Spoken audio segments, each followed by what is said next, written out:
We welcome you to another live edition of the Sports Box, brought to you by our sponsor, Showcase Sports in Hammonton. Showcase Sports for the elite athlete. And by our friends over at CrowdPlay.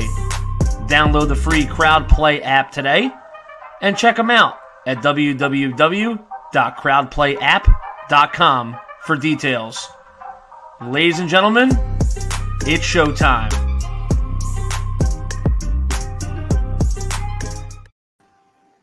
What's going on, everybody? Welcome back to another edition of the Fighting Words Show.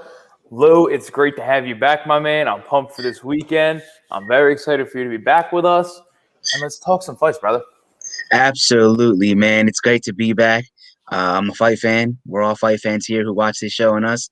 And it's going to be a great weekend. I'm so looking forward to it. Absolutely. Huge card this weekend. We have three title fights coming up.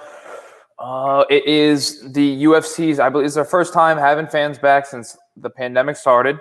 The first show back with fans. Jacksonville, Florida. It's a sold-out house. Yes, it's going to be crazy. I cannot wait. I'm super pumped. I'm super happy for the UFC. I'm super happy for the entire world to be able to have that come back. It's nice for fans to be able to enjoy that in person. It's nice to be able to see on TV the fans back. I just enjoy seeing that. And it's a good thing for the world to have right now, I think. I agree, man. I agree. I went to recently, a couple weeks ago, we went to, me and a couple of my buddies went to the Sixers game when they played the Knicks. And there was maybe, 2,000 people in the arena. But those 2,000 people generated, a lot of noise. And it was just, we were just talking about how great it was to be back in that environment. And you can see it recently, WrestleMania had fans back. Yeah. And having fans back just makes all the difference in the world, man. So it's going to be great. It's cool to see. It's one of those things we kind of took for granted because of our normal life. But as soon as it's taken away from us, seeing 200-300 people in an event is the craziest thing you could ever imagine. And it's one of the coolest things you could ever experience. Absolutely. I think and you know what, though? For the sports world, UFC, WWE, to their credit, they did what they did with what they had. And, they did a really good job. They did a phenomenal job. And then the novelty wore off with the silency and stuff. But, yeah, man, listen, the pandemic is on its way out, thank God. Hopefully. And it's just nice. It's nice to have fans back. I love it. Yeah, I think they did handle it really well with the acquisition of Fight Island and being able to push forward and have shows take place. I really give them a lot of credit. I give Dana White a lot of credit for making that happen. But I'm kind of happy that we're kind of seeing like the light at the end of the tunnel a little bit and be able to get fans back together. So I'm very pumped, and I just want to hop right into this guy. I'm so excited for this card. Let's do it. We're going to start with the first fight on the main card. We have Anthony Lionheart-Smith versus Jimmy Crute. I want to hear your thoughts on this because I am so contradicting with this fight. I don't know what to think. Well, this is one of those fights where clearly the UFC is setting up, well, not really setting up, but he's the young guy. They want to see him, possibly move up in the rankings. Anthony Smith is the O-line holding place, and he's defending his position. For him, it's basically make or break fight. He either wins this or he's out of contention. He had a nice little win, but he's been streaky. And Jimmy Crute is a young guy. He's up and coming.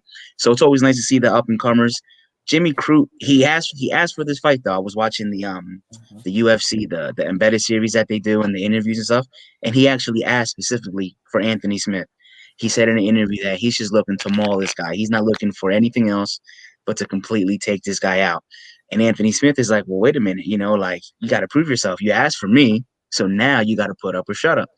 So, I think I see the odds there. I think the odds are, they don't seem pushy. It seems like Jimmy Crute is the actual favorite. I would have had it maybe minus, I don't know. I would have had it a push, really, this particular fight. But, Jimmy Crute, he's the young guy. Anthony Smith is the old guy. So we'll take Crute. I'm not really confident about that pick because Anthony Smith is just coming off a triangle choke win, and he can slap it on you. So, it's to me, this is a push fight. But if I had to be twisting my arm to choose somebody, I'll choose Crute. But, it's going to be interesting, to say the least, to see what Anthony Smith really does. That's what I'm looking forward to seeing. I like that.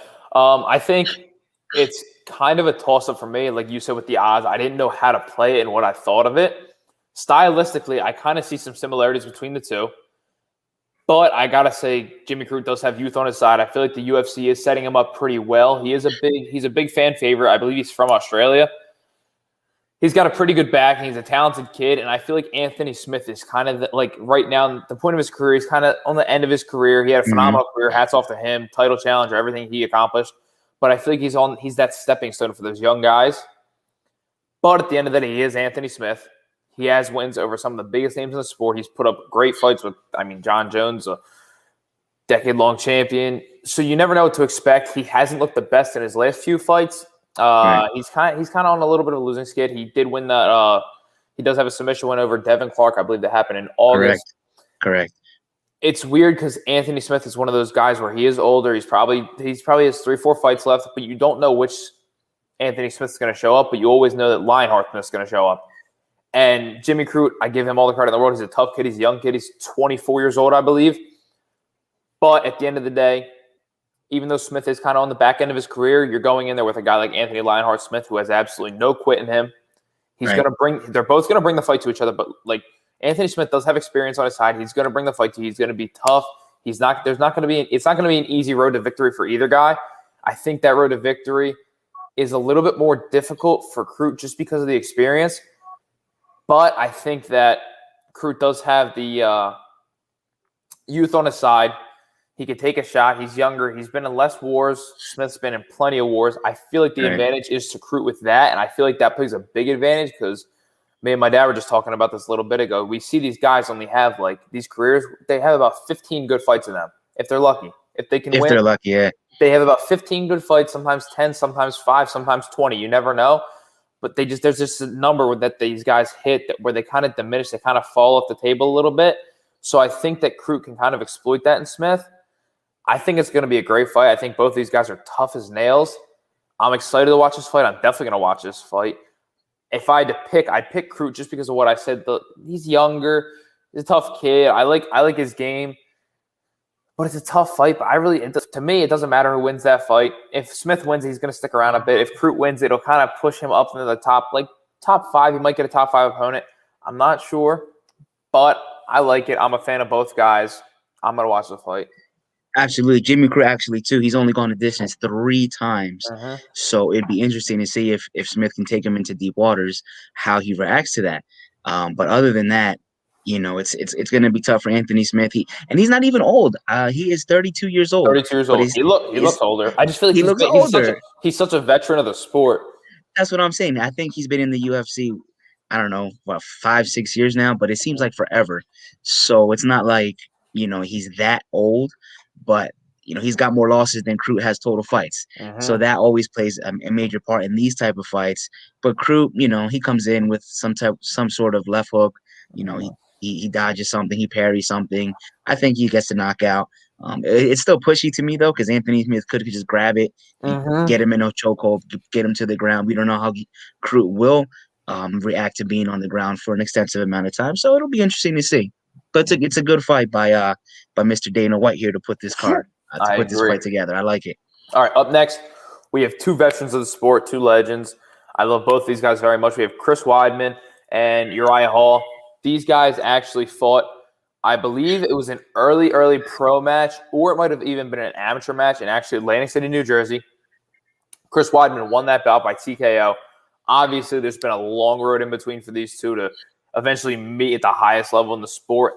Both kind of on the back ends of their career, according to them. I believe Weidman said he has 3 or 4 fights left. Uriah Hall, I could kind of expect to be in that range too. What do you think? What are you thinking? Wow, Chris Weidman. I'm surprised to see him as the favorite here. I got to be honest. I agree. Uriah Hall is a striker. Chris Weidman has, in his he started his career. He was a powerhouse. He beat Silva. He beat Lyoto Machida. He beat Vitor Belfort. And then it all fell apart. The wheels came off. And he hasn't been the same since. He's got a couple wins sprinkled in here. But I figured Uriah Hall would have been the favorite in this fight because, he beat up old Anderson Silva in his last fight. But I just figured Uriah Hall would be. Now, Uriah Hall is a striker. And I was watching the interview with both of these guys as well. Uriah Hall has that other fight in his mind. He knows it happened. He knows it's there, and he wants to get it back in the worst way possible. And Weidman is more of he's been there, he's done that, he's been the champion. He's just trying to get back to that level. So Uriah Hall is kind of coming in with a chip on his shoulder, like, you know, we started together. You went off on a rocket ship, and I kind of had to sputter off. I went to the Ultimate Fighter, didn't even win that. So, you know, he feels like he's clawed his way to the top, where Weidman may be, you know, he clawed his way too, but he took advantage of his opportunities. So Uriah Hall, I really figured he would have been the favorite here.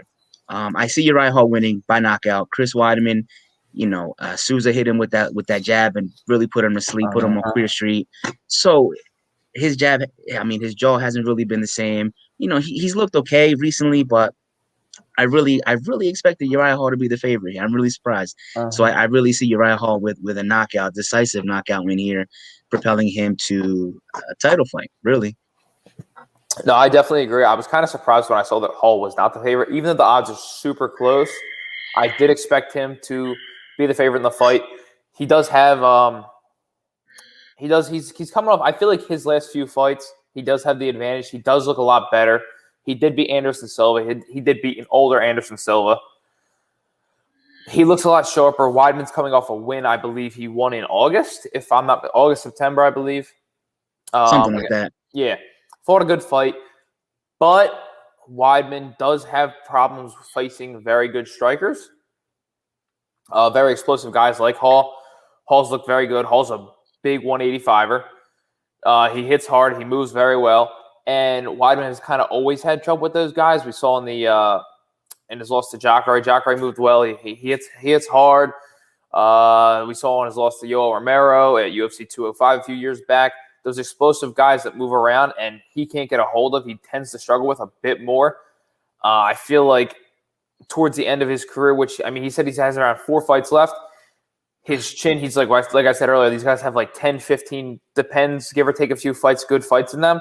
And no disrespect to Weidman, but I feel like his chin hasn't held up the best over the last, like, the down end of his career, which kind of caused him to fall in the rankings a bit and kind of fall from his status as champion. Even though he does have wins over Silva, he does have wins over some big names, Kelvin Gastelum. I don't think he's going to win. I think Uriah Hall is actually going to come out look phenomenal. I'm a big fan of Uriah Hall. I like his style. I like what he's about. I like him as a person. And I think he's going to put Weidman out pretty early. If we're being, I'm going to say early second round, because I can see them kind of feeling each other out. I can see Weidman trying to push the pace a little bit, try and get his hands on him. But I feel like if that doesn't work and Weidman can't hold him down and put some ground and pound on him, I think Uriah Hall is going to come out pretty early and make some good adjustments. And I think he's going to get his hands on him. I think he's going to hurt him pretty hard. I think he's going to hit him pretty hard. I think he's going to hurt him a lot. And I think he's going to put him away. I'm going to say early second round. That's a good call. And with these odds, that might be a fight to put some shekels on, man. Because I'm telling you, I didn't see Uriah Hall as a favorite. I mean, as the underdog whatsoever. I thought it could have been close. I thought it could have been like kind of a push, but I didn't think he was going to be an underdog. Yeah, but I think you're right. You nailed it right on the head. Uriah Hall needs to knock him out early. And even then, he doesn't need to necessarily knock him out early. But I think that's what's going to happen as well. Definitely the advantage is in his hand if he can get his hands on him early. Absolutely. I agree. Nothing more to say about that. All right, up next we have our first title fight of the evening. It is Valentina Shevchenko, who is the current, I believe, 125 champion. 125 champion. Yes, sir. Versus Jessica Andrade. I do agree with the odds here, I'd have to say. You can't really argue with it. I feel like Shevchenko's kind of reached that pinnacle, like a Nunes-esque women's fighter as a mixed martial artist, where she's like, when she fights, it's kind of like, not that you feel bad for her opponent, but you kind of expect, you know her game, you know her game plan, you know what she's going to do, and you know what she's capable of. And I believe on Saturday night we're going to see that. So I want to hear what you think first before I get into it. Well, it's funny because on my notes I have Valentina Shevchenko, the Nunes of the flyweights. That's exactly what you said. Because she's so far and away ahead of everyone else. She does everything. She could strike you. She'll throw elbows. She'll put you in an arm bar. She'll choke you. She'll take you to distance. She does whatever she has to do. She's beat everybody. She's beat Holly Holm, Pena, Jessica Ai, Liz Carmouche. She lost and avenged her loss. She's the only girl that's given Nunes a run for her money. So Valentina Shevchenko is on top of the world right now. However, Are you a big WWE fan? I'm not gonna Huh? lie, I've never watched professional Oh wrestling. man. Well, a couple years Sorry. back, no, it's fine. It's fine. A couple years back, The Rock came back and he was gonna fight John Cena at WrestleMania. And they had a couple of verbal matches back and forth. You know, John Cena came out one week, talked some trash. The Rock came out one week and talked some trash. And I actually wrote it down that Andrade is not your average jabroni. And I say that because John Cena in one of his promos told The Rock, listen, I'm not your average jabroni, bro. Andrade, she's not, she's one of those people that when you look at, you're like, yeah, I don't want to fight that person. Mm-mm, And mm-mm. Jessica Andrade, I look at her, I would never want to fight her. I don't give a damn what. She's a beast. Yeah. She on the embedded show, it showed that she was actually working with a bigger woman, you know, sparring and stuff, and they were working on takedown defense. And I was looking at it, it was like a little maybe 15-second clip, but it really impressed me and struck me because she's actually Shevchenko's so much bigger than Andrade. Andrade is she's tiny. She's Yeah. tiny. And for her to actually be actively working on a bigger woman coming on her to try to take her down and her successfully parrying that and getting the top position, that really impressed me, man. And she's, like I said, she's not a slouch. She, you know, she moved up in weight, so um it's not like she's just some run of the mill fighter here. No, yeah. This is Jessica Andrade. You know what I'm saying? She just beat the number one ranked flyweight to get this title shot. So she impressed me with that little clip that I saw. However, sometimes the person on the other side is just too much, and I just think this is one of those. Shevchenko, she's shown over and over that she's just the dominant force in that division. She's pretty much cleaned it out. If she beats Andrade, there's really nobody else for her to fight. I agree. You know, she could try to fight Nunes again, but then that'll be the third fight. And if she loses that, it's like Too big of a weight difference, too. it's too big of a weight difference. So, you know, Shevchenko, she's just on another level. Even though Andrade is not your average jabroni, I still see Shevchenko with the dominant, probably decision. It goes all five, but it'll be a dominating decision, I think. I completely agree. I love what you said about Andrade. She is definitely not your average women's mixed martial artist. She's a complete beast, and she's a very you were talking about. She's a very wrestle heavy and very strong fighter. When she gets your hands on her opponents, we saw what she knocked out Rose Namajunas with literally a slam. She's just one of those. She's one of those girls that just is so much stronger than her opponents. But I have to say, Shevchenko is one of those fighters, like a Nunes-esque fighter, where she's just the pinnacle of her weight division. She's at the pinnacle of the sport. And I love watching Shevchenko fight. And I was kind of breaking down this fight a little bit, watching both of their clips. And while Shevchenko does have very good takedown defense, her best takedown defense and her to keep Andrade on the outside is her offense. Andrade, Right. in my opinion, she's going to come out. She's going to put the pressure. She's going to try and put the pressure on her. But Shevchenko is such a high-level kickboxer that she's not going to let Andrade get on the inside. She's going to pepper her with punches. She's not afraid to throw elbows. She's very good. Her kicks are phenomenal. Some of the best I've ever seen, men or women's. And she's just going to keep her at bay. And I just don't see a way for Andrade to get inside. And it's not no disrespect to Andrade. She's a phenomenal fighter. She has wins over some of the best female mixed martial artists in the sport. But Shevchenko's just on that another level. Mm-hmm. And I really think I'm really confident in this. I think Saturday night we're going to see. I believe it's going to be a pretty dominant decision win for Shevchenko. I think she's honestly just going to come out. She's going to move around. She's going to stick and move pretty well. She has great boxing, great kickboxing. I think she's going to move around a bit. I think she's going to pepper her with kicks. I don't think anything too significant early. And we saw she has crazy knockout power. She knocked out Jessica Eye, knocked her out cold. But I really do think she's going to kind of keep her at bay, use her offense as her own defense, kind of like we were talking about earlier before the show started with Usman, how they kind of use their opponent's strengths kind of as an own weakness. So right. I think that Andrade's trying to push the pace and trying to get to the inside of Shevchenko. It's just going to put her in that gunfire range, and she's going to get peppered with kicks, going to get peppered with punches, going to get hit with elbows. She's going to get hit a lot. She's going to get hit hard. And I think Shevchenko is going to coast to a pretty easy unanimous decision victory. She could finish her. I wouldn't be surprised to see that. But I truly do think it's going to be a unanimous decision win for Shevchenko. Yeah, I agree. And the thing about Andrade is just she's so small relative, height wise. She's so tiny compared to everyone else. It's going to be difficult for her get to on the break inside. through. It's gonna be very hard. gonna be. She could do it. It's possible. And you're gonna get hit going in on the process. Right, because Shevchenko is not one of those that's just gonna let you come in. You got to earn your stripes, and I don't see it. I just don't see it, man. Mm-hmm. We got D-Bay coming in with a comment. She keeps fighters at a distance. She's nicknamed Bullet for a reason.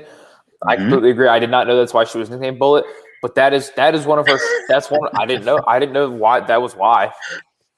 I can kind of tell she's definitely. I like the nickname. It definitely suits her. But she's a beast. She's a beast. She's just one of those fighters that's just kind of on another level. Like we were talking about with Nunes. Like there's levels to sports and there's levels of professional sports, and with this, the UFC is probably the highest in combat sports you can get, or mixed martial arts to say the least. And she's just on another level above all these other girls and all these other women. She does so many things so well.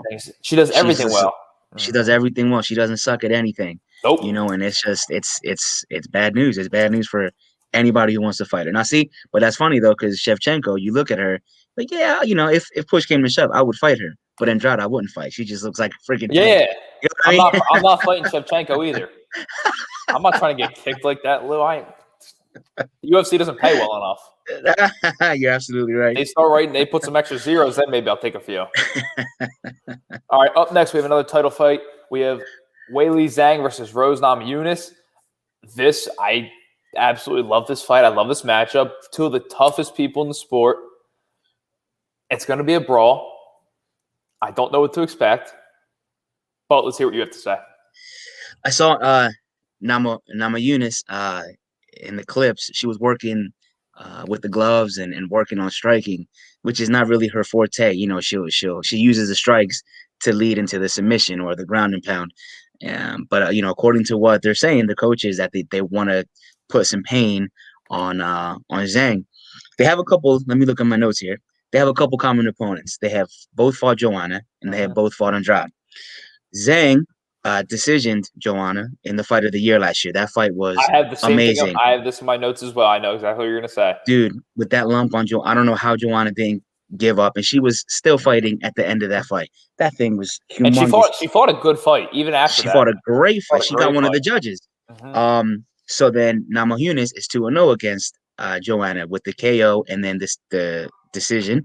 And then Andrade, Zhang beat her up in 42 seconds, put her right to sleep to win the title. And Rose is 1-1 against Andrade. You know what I mean? So it's like you can't look at common opponents here. So what do you look at? You look at the strengths of both of these fighters. And right now, Zhang is on a 21 fight win streak. She lost her pro debut to some girl in China. She's 21-0 since. Okay. She's knocking everybody the hell out. You know, she's another one that you look at, and I would never in a million years even think about looking at Zhang the wrong way.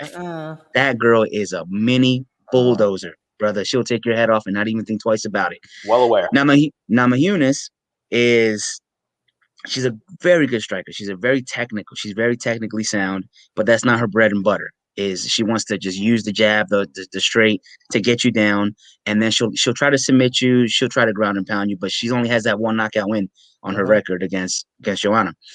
So this fight to me is going to come down to who can land the first substantial strike. And honestly, right now, as of today, there's no reason to think that Zhang is not going to just completely trounce Namajunas. Even though Thug Rose, you know, she's another one of these that's not your average. Gangster. She's not your average fighter. Yeah. She's a gangster. She's tough as nails. But I just, you know, it's just right now, Zhang is so hot. She's riding such a high wave. And when you hear her talk, she's not one of those that it doesn't sound like she's letting the pressure get to her head. Because even now, as I mentioned that Andrade in the interview, she said that, you know, it was easy for her to lose because she went to China, she fought Zhang, she got KO'd in 42 seconds because she let the win of winning the title get to her head. And she openly admits it, like, yeah, you know, it was a lot of pressure and I thought I was the stuff. I thought I was untouchable. I started treating, you know, my wife as if she was my secretary, treating people like crap, and that stuff gets to you. But Zhang, when you hear her talk, it doesn't seem like she's like that. It seems like she's still down to earth. Yep. And when you combine that type of mindset with the skill level that she's demonstrated lately, with the power that she has, it's tough to root against her right now. It's tough to pick against her, even though Rose is gonna. I think Rose is gonna put up the fight of her life. She's gonna come ready. She's gonna come prepared. She's gonna come ready to go the distance. Just Zhang right now is just she's riding a streak, brother, and it's tough to pick against that. She's a force of nature right now. Uh-huh. I completely agree. Before I say anything about this fight, I did see a video of Zhang kicking Thai pads, like Muay Thai pads, on embedded, and her kicks actually sound like gunshots, so I'm not going to fight her either. I'm going to stay away from that. I'm definitely far out of the women's 115-pound division. Good for you, then. Categories. But I love this matchup. I feel like Zhang definitely has the advantage skill set-wise. No disrespect to Nama Yunus. But, Nama Yunus is an absolute gangster, like we said. She's going to come to fight. She's going to put up a fight and a half. But I just feel like it's a gunfight that she's not going to win. I feel like each exchange, Zhang just has that edge on her. I feel like when they're gonna get close. They're gonna hit each other. They're gonna hit each other very hard. I just think that Zhang does have the advantage. No, Mama. It's so what do you think? What do you think the road to victory is for each of them? I think I agree with what you said. Like whoever lands a significant strike first. Of course, anyone in this sport, people get hit, people get knocked out. It's part of the sport. People get dropped. I wouldn't be surprised. It wouldn't really surprise me if Rose did catch her with a good shot, even though she's not really known for striking. But she always leads her striking kind of leads her into her jiu-jitsu game and her wrestling game. I wouldn't be surprised if Rose does kind of tag her a little bit, even gets her the slightest bit hurt. It kind of takes Zhang off her game for a second if that does happen. And she could jump on her back and lock up a choke like that. Absolutely. But it's like Zhang is just that pinnacle. Like she's 21-0 since her pro debut, lost her pro debut, unfortunately. But she's just like one of those fighters that I feel like after this fight or maybe another fight, she's kind of on that top tier with like Shevchenko and Nunes is like the top 1%. They're just these girls that are just almost like untouchable. I think Zhang's gonna win the fight pretty convincingly. I think she just. Convincingly, I don't know if it's convincingly. Like it's just I'm so torn because it's like that's Thug Rose. Like she's gonna come to fight. She's gonna throw everything she has. She'll die there if she has to. That's just the type of person she is. That's the kind of fighter she is. Right. But I feel like just Weili Zhang she just hits so hard. She's so sound. She has great cardio, as we saw in the Joanna fight. She just keeps coming, and she at the fourth, fifth championship round, she hits so hard. Right. It just takes a toll. It just takes a toll on you. And Rose isn't a big person, so her frame, she's going to take those shots a little bit harder than someone a slightly bigger would.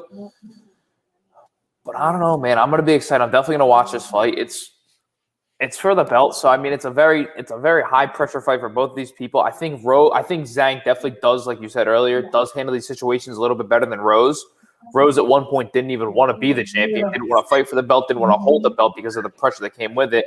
And I feel like Zhang's just one of those bulletproof. She's trained since she was a young kid, and I feel like her just the way she lives and the way she is as a person kind of just revolves around fighting completely. And I think she's going to get it done. I think she's going to get it as well. And it's crazy. The thing about it is that Rose has the height advantage, she has the reach advantage. So if they're both going to just stick to striking, then in theory, Rose does have the advantage. Yeah. But this is just one of those cases, man, where I just don't think that Zhang, she's a bulldozer, bro, and she is a monster right now. I don't see I don't see it. I don't see her standing up to the pressure that Zhang's going to bring to her. You know what I mean? I would love to see a great technical fight here because since they're both strikers, Nama Yunus striking leads to other things, but she can strike. Well, her striking is great.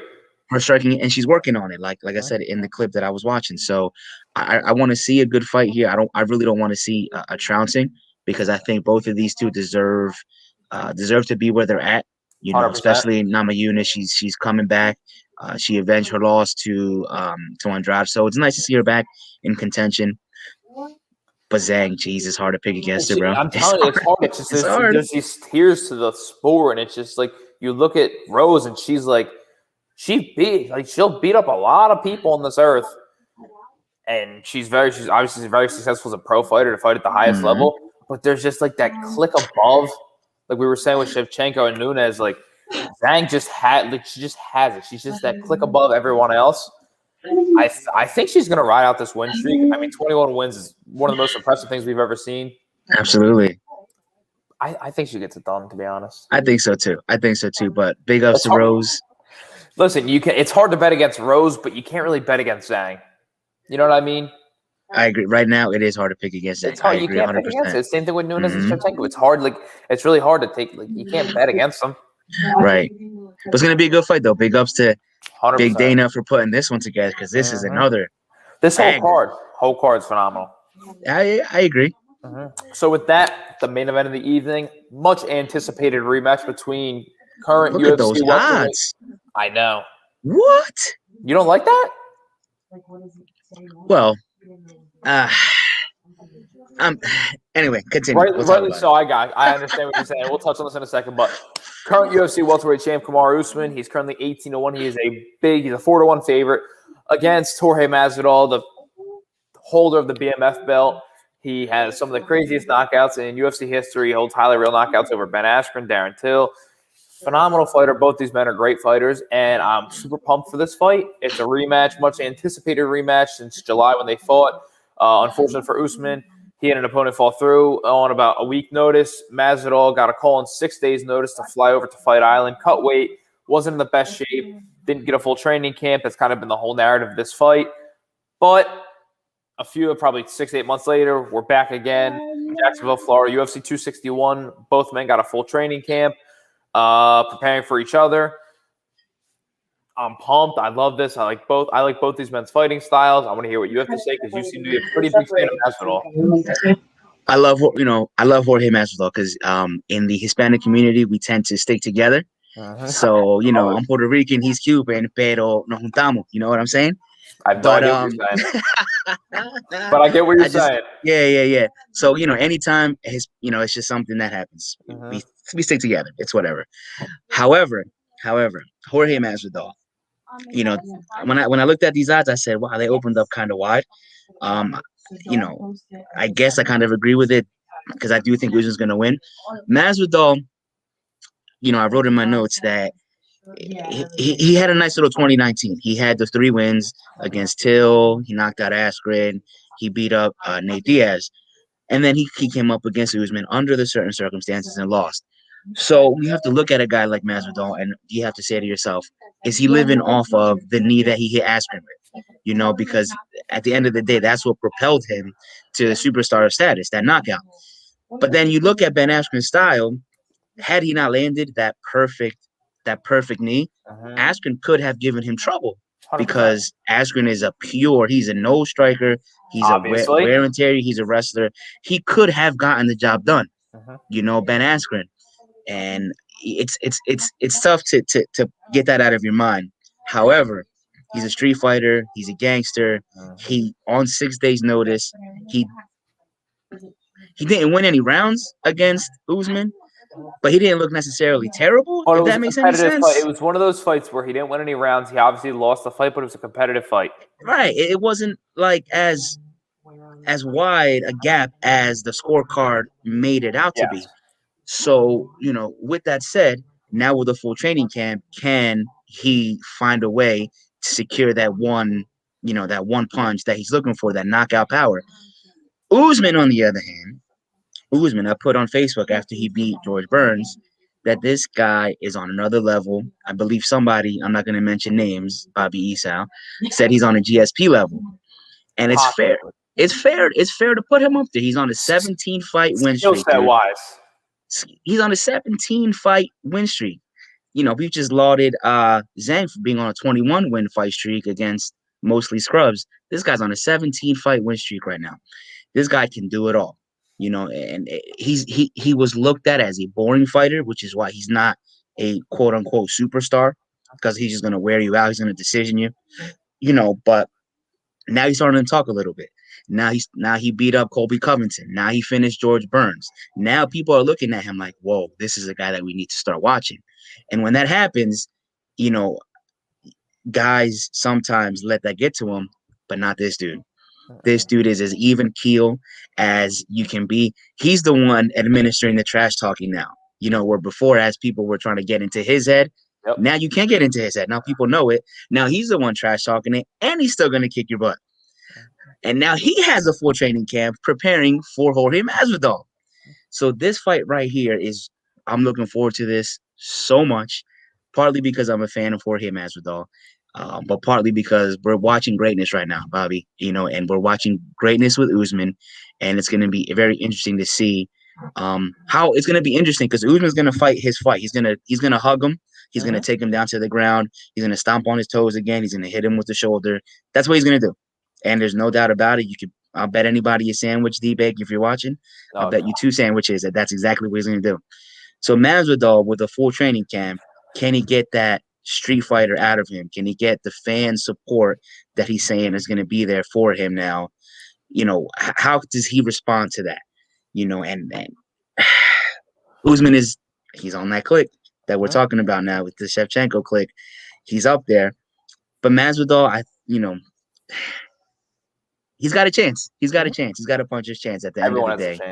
So, it's going to be Usman is going to do the same thing, but he's so good at it, it doesn't matter.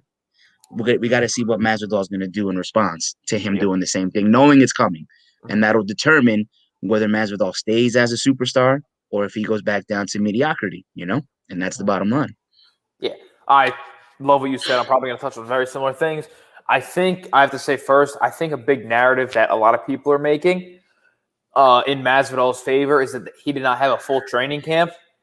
I know he was very unprepared. He wasn't very for Usman's style. But at the same time, people have to remember, even though Usman did have a full training camp, he got with his sparring partner, he's got with his coaches, he had a game plan, he wasn't preparing for Jorge Masvidal. That's a completely different skill set and different fight style than anyone else presents. Some guys are similar, but no one really in the welterweight division or anyone that Usman's fought has really brought a skill set or a fight like Masvidal brings. Masvidal's real on the gas pedal. He's going to hit you hard. He's going to hit you early. He's going to try and blitz you. He's going to try and he's going to try and land big shots on you pretty early, and he tries to do that throughout the fight. So I give both these guys kind of the benefit of the doubt with the first fight. I do agree that Masvidal was at a severe disadvantage to start because he didn't have a proper training camp, but also at the same time, Usman wasn't prepared. That's why I think that the fight on the scorecards, Usman did win pretty convincingly, but the fight was closer than much expected it to be, and what the scorecards kind of portray, rightly so, because Usman, as good of a fighter as he is, he wasn't prepared for a guy like Masvidal. So I feel like Usman, and I'm going to defend myself on what I said earlier, I believe skill set wise, Usman is very similar to GSP. I'm probably going to get some hate for that, but both these guys kind of, I don't want to say coast their way to decision victories, but they both had great cardio. They both have great takedown defense. They both have, and I think Usman's jab is starting to get on that GSP level jab where he kind of just sticks it in guys' faces, and it's a problem for 25 minutes. Through the championship rounds, through everything, that's a big problem that both these guys have they're both very similar. Usman's never been taken down in the UFC. I don't expect Masvidal to take him down, obviously, but that's another trait that he has that's very good. He's very good up against the cage. His clinch work's phenomenal. I do think it is going to be a very similar fight to the first matchup. I think Masvidal's going to have some more zip on his punches. I think he's going to move quicker. I think his power is going to last a little bit longer. But with a guy like Usman, your power is only going to carry you so far. You have to land that one big knockout shot, but you only have a certain amount of those shots that are going to carry that knockout power. Just because you're going to get fatigued pretty early, and a guy like Masvidal who does start really, he's on the gas pressure or the gas pedal with his pressure super quick, like the start of the fight. I mean, we saw the Askren fight, obviously 5 seconds knocked him out cold. The Darren Till fight, he started pretty quick. He did get beat up a bit. The Nate Diaz fight, he was on the gas pedal the entire time. But a guy like Usman, as we saw in the Gilbert Burns fight, he's just those guys who are on the gas pedal, and Burns fought a phenomenal fight. Even though he got TKO'd, he came out the first 5 seconds. He comes out, he's throwing a big right hand. He actually he hurt Usman. He stunned Usman a little bit. He fought a phenomenal fight. He fought the right game plan. But as I was kind of saying earlier, that kind of shows that Usman's on another level. He He used Burns' pressure to his advantage. He stuck that jab in his face, and it was a problem that Burns couldn't solve. And I don't think, and no disrespect to Masvidal, because Masvidal, I love Masvidal. I love that he's a street fighter. I love where he's from. I love his story, how he came from nothing. He kind of worked his way up, and now he's like at the pinnacle. He's the superstar. I don't think, besides the puncher's chance, like you said, I don't think Masvidal has a very good chance to win this fight, just because he's not going to be. Usman has a lot of advantage over him. He's better in the clinch. I believe his fight IQ is better. I believe he's going to fight a boring fight, to be completely honest. He's going to try and put him up against the cage. He's going to stomp on his feet. He's going to try and tire him out. He's going to hit him with some shots in the clinch. He's going to try and take him down. And I think that's going to be hard for Masvidal. And I was saying this to my dad earlier tonight, that if the first fight was a little different and Usman didn't control Masvidal, Usman controlled Masvidal for 16 of the 25 minutes. Yep. If he can only control him for 5 or 6 minutes, then it's a different story. But when you're getting controlled for more than half of the fight, and then Usman doesn't get hit that much, it's very hard. Like there's only going to be certain chances. There's a very small window for Masvidal to win, but at the same time there is that window. Right. So you never know. But if I had to bet my money on it, I would bet on Usman to win. I believe it's going to be a decision victory. Masvidal, he's got an iron chin. He's not really going to – I don't think Usman's going to get him on the ground and punish him, like try and get him in a submission or anything. I think if he gets him on the ground, he'll try and punish him like he did to Woodley. But I just think Usman's just on that another level. As much as I love Jorge Masvidal, don't get me wrong, but I just think Usman's that another level. Yeah, we were talking about it in one of the previous shows. When a wrestler is so far and away superior at wrestling, it's very difficult in MMA to get them off of you. And relatively speaking, Usman is light years ahead of Jorge Masvidal in that department. So unless Masvidal somehow in these last 2 months gained a year's worth of jiu-jitsu knowledge and know-how and understanding, how do you stop what Usman does to you? He's like, he's another Khabib sort of, and speaking of wrestling, pressure, I agree with the pressure and getting them. They're going to control you. They're going to control you. In MMA, that's what wins fights. It's not the most exciting. It's not the most compelling, but it's what gets the win. He's 18-1. Exactly. Can't argue with it. He's 18-1 for a reason. So Masvidal, he's the only way to keep him off of you is to exert your power early. But then again, he's susceptible to get hit because he allows himself sometimes to get hit. We've seen him have an iron chin. He's never really been in trouble like that. Yeah, you're never. Right. Even Covington gave him the best fight that I've seen him have. I'd love to see that fight again. I would love to see that fight again. And it's probably coming because I think we will.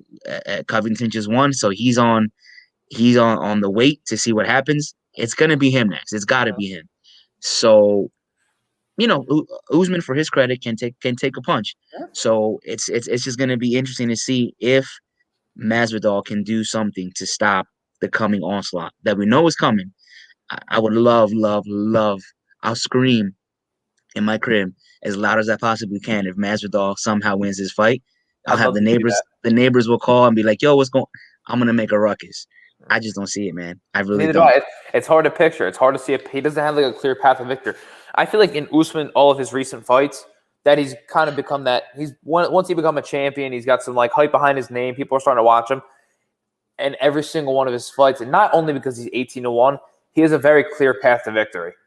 People know what he has to do. He knows what he has to do. He has the best coach in the world. He's working with Trevor Whitman now. He's also Justin Gaethje's coach.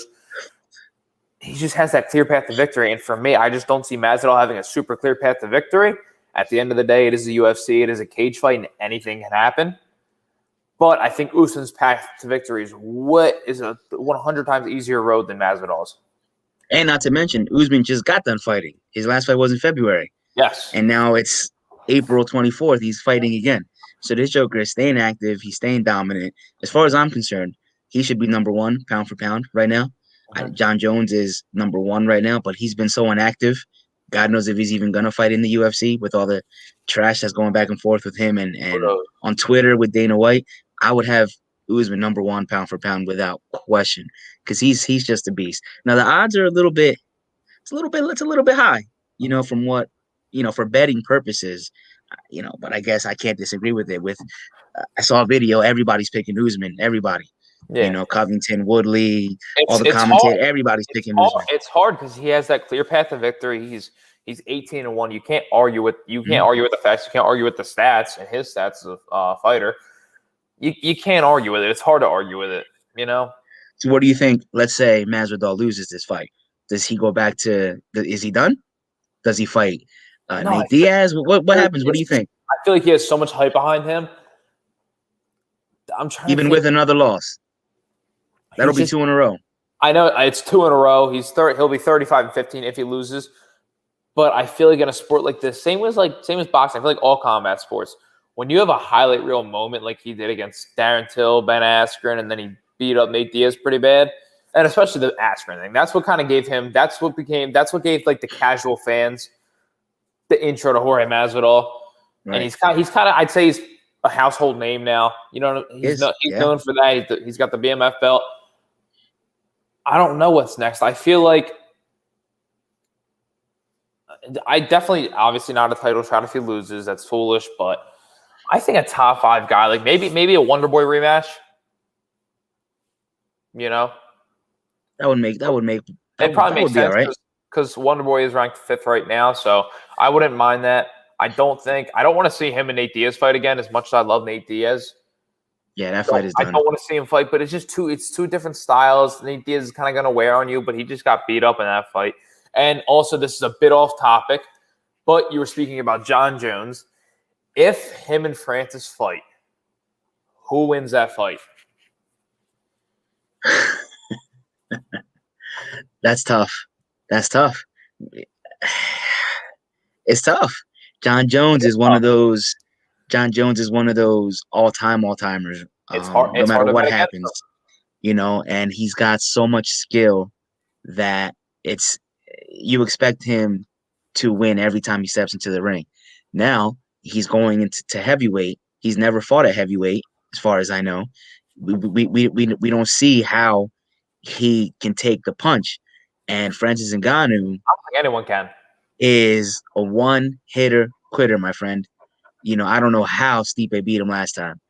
I have no idea how that happened. I think it was just sheer experience. I know Francis, at the time he fought Stipe, I think he had 5 years of MMA experience. Something stupid like that. So I think it was just a real kind of like not a good draw for him.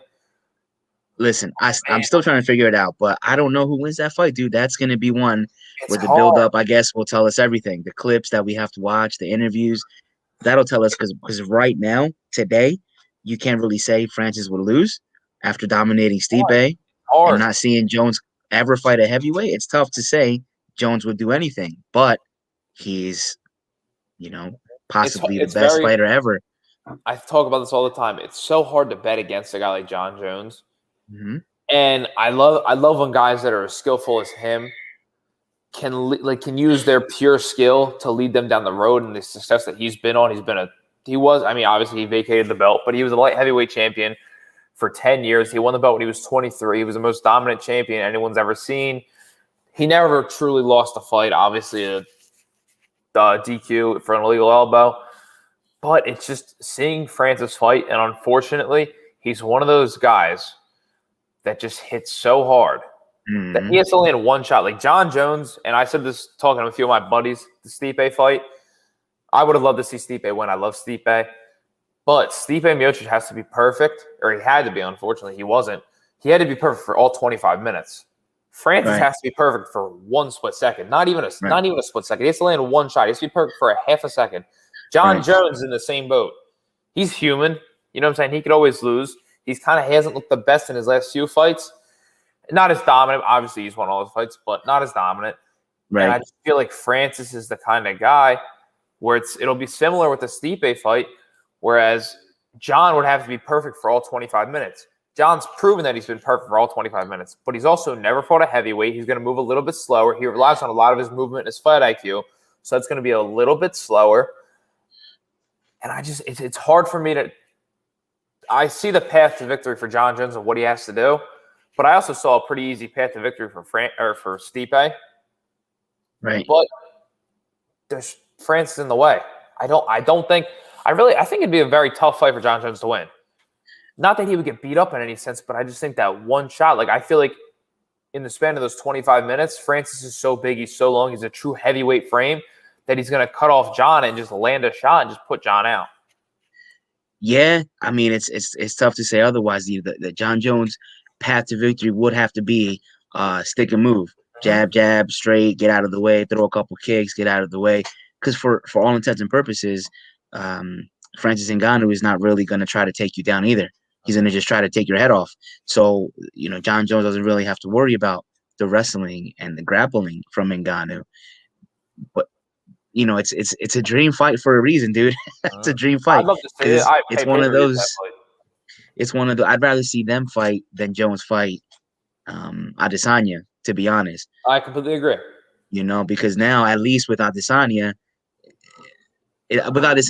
Jones was going to win that fight, probably, most likely. I agree. In this fight with the heavyweight with Ngannou, Jones, he may do enough to win. There's a different factor there, though. There's a different fear factor there. There's with Francis just landing that one, and a lot of people would love, including me, because I've said it on numerous times that he's rather douchey on Twitter, and he comes off as a little kid and as petty. So a lot of people would love to see him lose anyway. Huh? So I think that would be the better fight for those of us that would want to see him lose. But the path to victory for him is not necessarily as clear.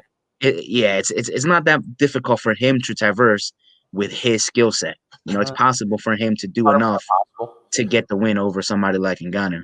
That's hard. Who knows, man? Well, I appreciate that. That was awesome. I like to hear that. I just like to hear different opinions about it because it's just one of those fights you never know. Mm-hmm. You won't know until they're in the cage, Right.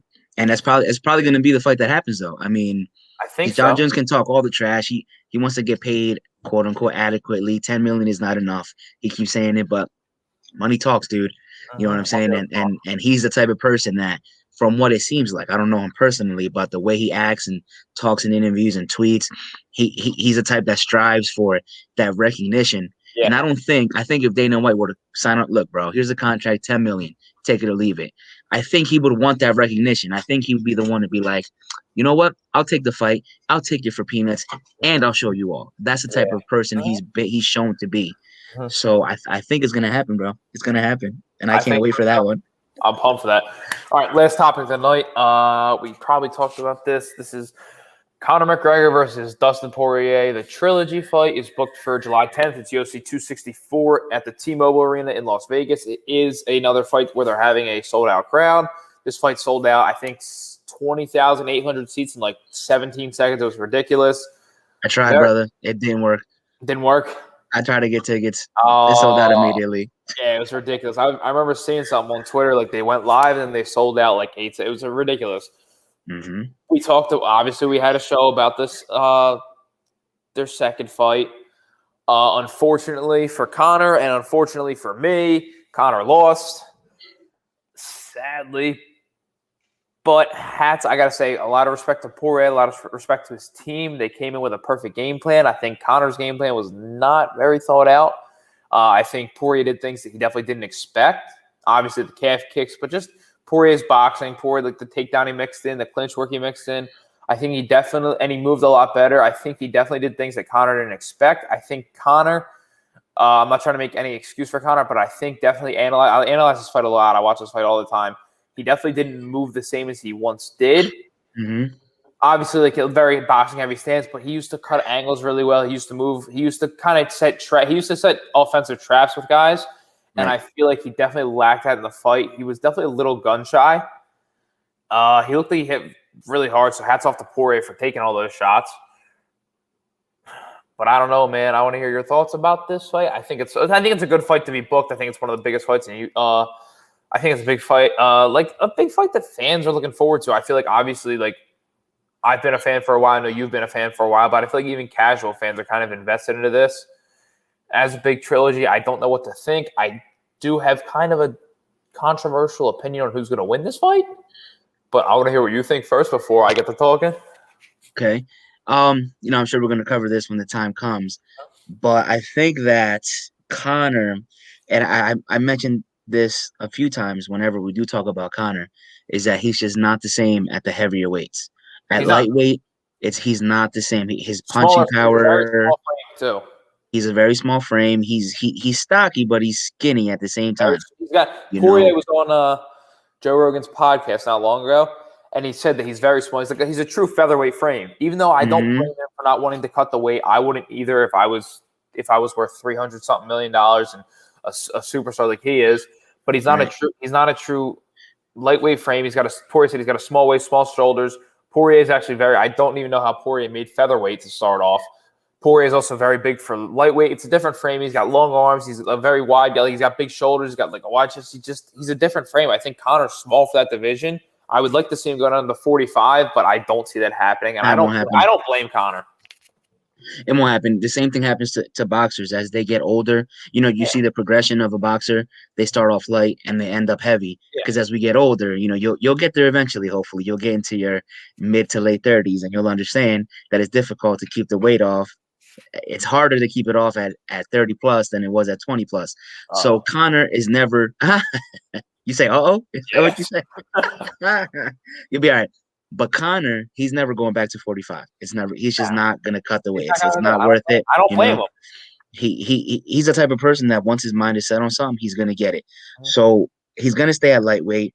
He's not gonna fare. He doesn't fare well at the heavier weight. He's not the same. His punching power is not the same. His quickness, his moving in and out is not the same. He's not the same guy at lightweight.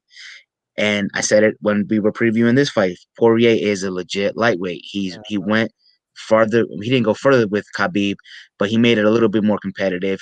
He knocked out Justin Gaethje. He's fought legitimate lightweights. Looked good doing it. Poirier is unfortunate. We'll talk about it, when the time comes. But my early prediction is he's gonna dominate Conor again. He's gonna do it over. I don't see Conor. He's not gonna wrestle him. He's not gonna outstrike him.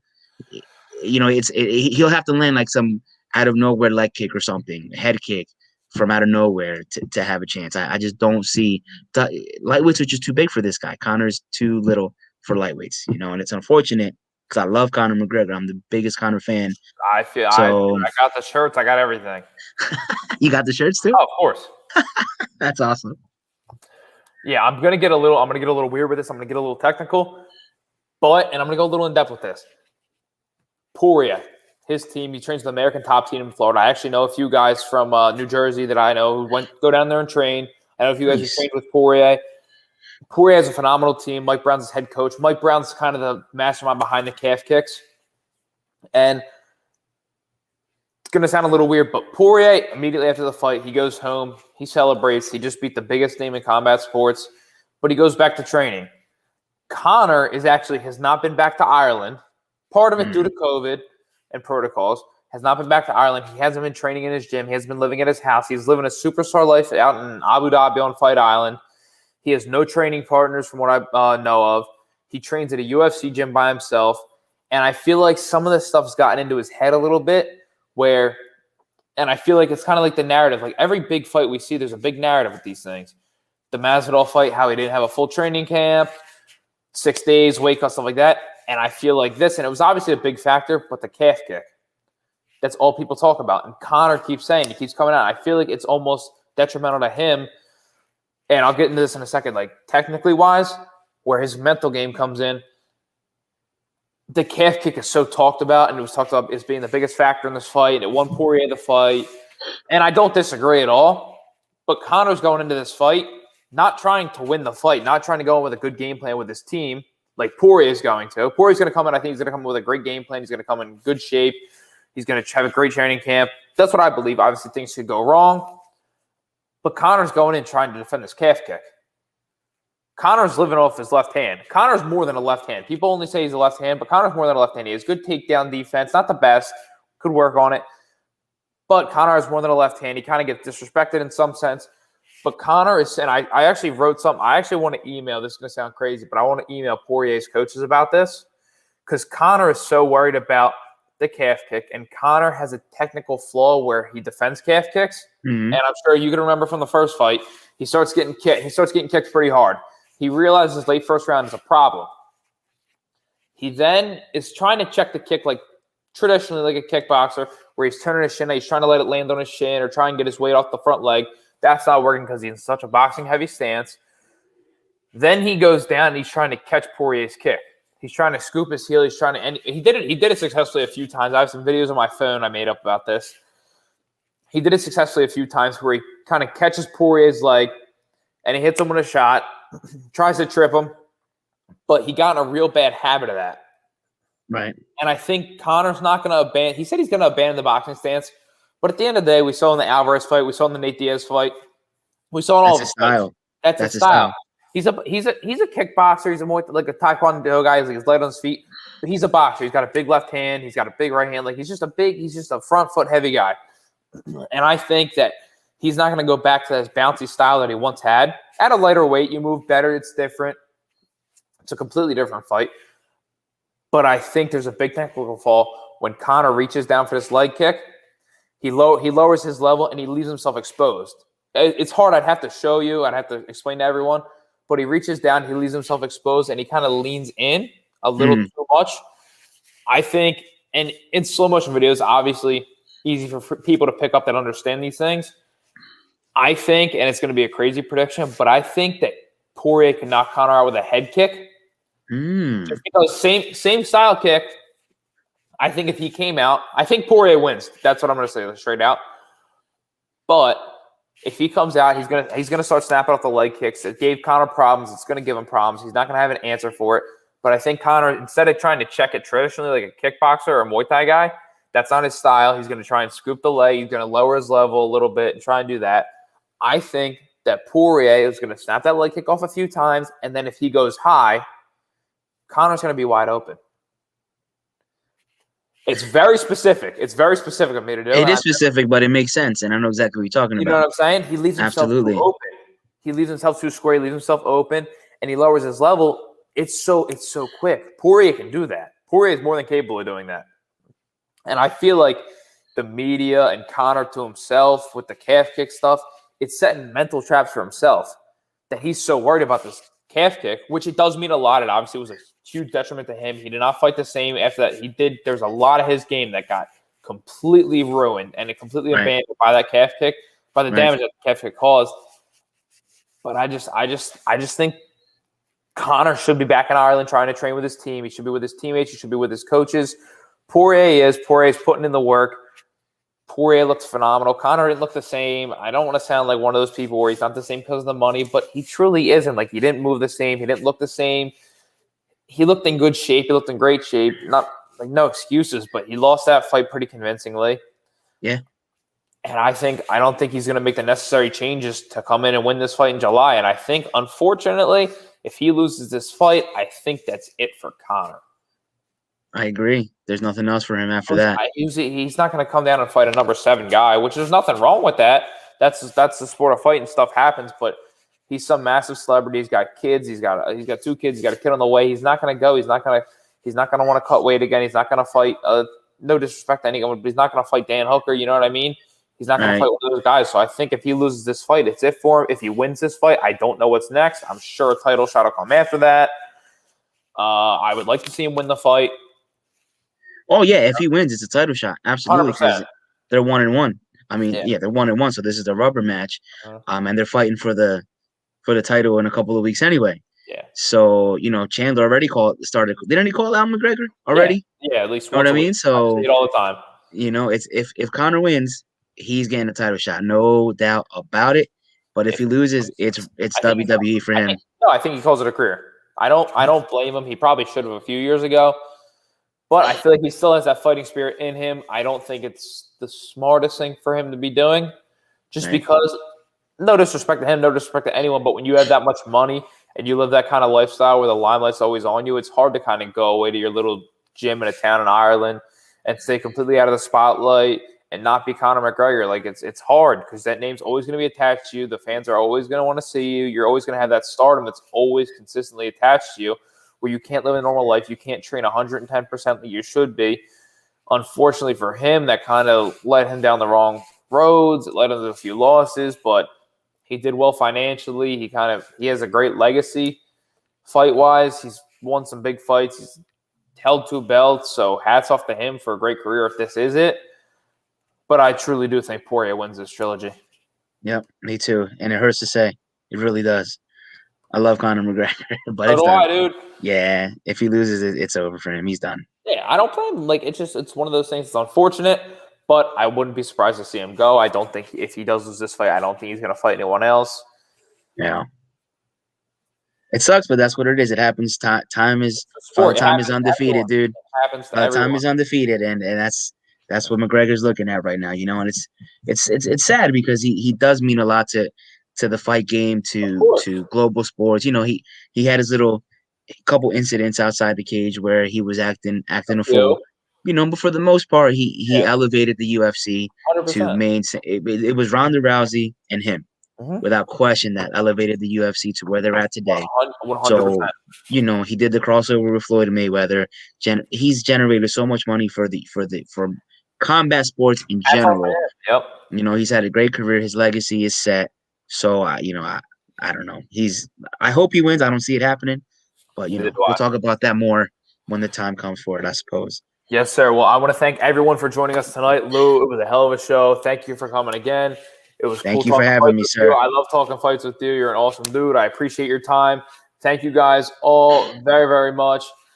Have a good one. Thank you guys very, very much. Have a good night, everybody. Bobby, thank you so much, bud. See you, man. Have a good one. All right, brother.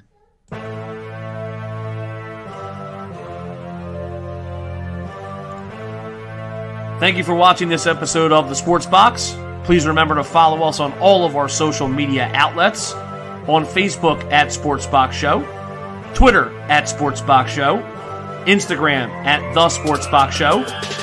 Find us on YouTube and join Outside the Box, our Facebook sports discussion group. The Sports Box is brought to you by our sponsor, Showcase Sports in Hammonton.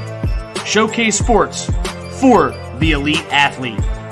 And also our friends over at CrowdPlay. Download the free CrowdPlay app today and use promo code THEBOX at sign up for 10 free points. Thanks for joining us this evening.